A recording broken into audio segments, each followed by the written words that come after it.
Bienvenue à l'école numérique Mashindano. Nous avons maintenant la leçon de sciences botaniques. La fois passée en sciences botaniques, nous avons étudié l'utilité des plantes. Alors, les plantes poussent sur quoi? Les plantes poussent sur le sol. Est-ce que le sol a la même forme partout? Est-ce que le sol est le même partout pour être favorable au développement de plantes? Nous trouvons que le sol n'est pas le même partout. C'est pourquoi nous allons étudier les types de sol.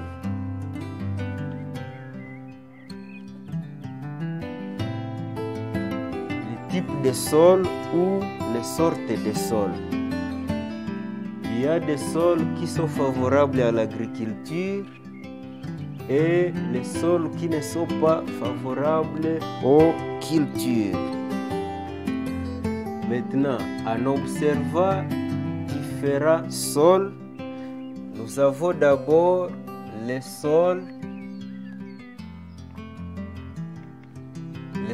arables, c'est-à-dire qui favorisent le développement des cultures. Nous avons aussi, à côté du sol arable, nous avons le sol végétal. C'est ça la deuxième couche. La première couche, c'est le sol arable, le sol au lin noir, qui est composé de limis. Le sol au lin noir. Et la deuxième couche, c'est le sol végétal, là où maintenant les arbres peuvent fixer leurs racines. Après le sol végétal, nous avons la troisième couche, c'est le sous-sol qui est formé par les roches. Là, c'est la partie dure.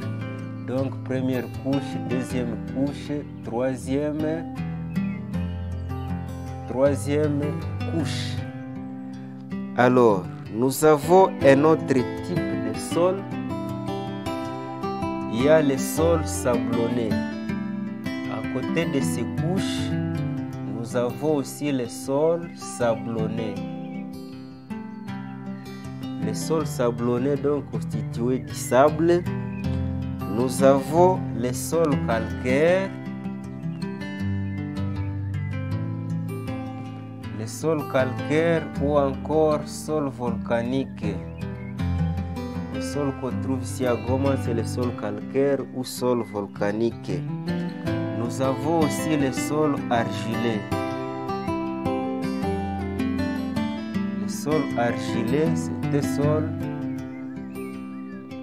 constitué de l'argile qu'on peut utiliser pour fabriquer les briques.